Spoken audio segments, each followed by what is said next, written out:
അപ്പൊ ഞാനും ഉസ്മാനും പുറത്ത് പോയപ്പോ കുറച്ച് ഡ്രസ്സ് എടുത്തിട്ടുണ്ടായിരുന്നു ട്ടോ. വീട്ടിന്ന് ഇടാനും പുറത്തുന്ന് ഇടാനൊക്കെ വേണ്ടിയിട്ട്. അപ്പൊ അതിനൊക്കെ നല്ല വണ്ണമുള്ള സൈസാ. ഞാൻ എന്താ അറിയില്ല. ഞാൻ എപ്പോഴും വണ്ണമുള്ള സൈസാട്ടോ എടുക്കാറുള്ളത്. എനിക്കെപ്പോഴും ലൂസായിട്ട് നിൽക്കുന്നതാണ് ഇഷ്ടം. ഭയങ്കര ബോഡി ഷേപ്പായിട്ട് നിൽക്കുന്നത് ഇഷ്ടമല്ല ട്ടോ. അത് കുറേ പേര് കമന്റ് ചെയ്ത് പറഞ്ഞിട്ടും ഉണ്ട്. ഇൻസ്റ്റയിലൊക്കെ മെസ്സേജ് അയച്ചിട്ടുണ്ട്. താത്ത ഇങ്ങള് ഡ്രസ്സ് കുറച്ച് ബോഡി ഷേപ്പിൽ ഇടുകയെന്ന്. മറ്റേ കാണുമ്പോൾ എന്തോ പോലെയാണ്. പക്ഷെ എനിക്ക് എന്തോ ലൂസായിട്ടുള്ള ഇടാൻ ഇഷ്ടാ. അതാണ് സംഭവം. അപ്പൊ അങ്ങനെയുള്ളവരുണ്ടെങ്കിൽ വേഗം വന്ന് കമന്റ് ചെയ്തോളി. അപ്പൊ അങ്ങനെ ഡ്രസ്സ് എടുത്തപ്പോൾ ഭയങ്കര വലിയ സൈസായിപ്പോയി. ത്രിബിൾ എക്സൽ ഒക്കെ ആയിരുന്നു എടുത്തിട്ടുണ്ടായിരുന്നത്. അപ്പോൾ ഒന്ന് ചെറുതായിട്ടൊന്ന് അവിടെ ഇവിടെ ഒന്ന് പിടിക്കാനുണ്ടായിരുന്നു. അപ്പൊ പിടിക്കാൻ പറ്റിയ ആള് നമ്മൾ ഉസ്മാൻ തന്നെയാണ് കേട്ടോ.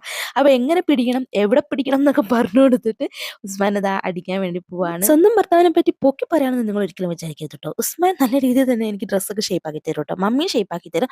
പക്ഷേ മമ്മി ഇന്ന് കുറച്ച് തിരക്കായിരുന്നു. അപ്പൊ ഞാൻ ഉസ്മാനെ കൊണ്ട് ചെയ്യിപ്പിച്ചു ട്ടോ. രണ്ടാളും നല്ല രീതിയിൽ തന്നെ ഷേപ്പാക്കി തരാറുണ്ട്. അപ്പൊ എന്തായാലും ഇതേപോലത്തെ പുയ്യാപ്പിളമാരുണ്ടെങ്കിൽ വേഗം വന്ന് കമന്റ് ചെയ്തോളി. ഇനിയിപ്പോ കുറെ നെഗറ്റീവ് കമന്റുകൾ വരും. അത് നിങ്ങൾക്ക് ഇല്ലാത്തതിന്റെ സങ്കടമാണെന്ന് എനിക്ക് മനസ്സിലാവും. അപ്പൊ എന്തായാലും ഇത്രയേ ഉള്ളൂ.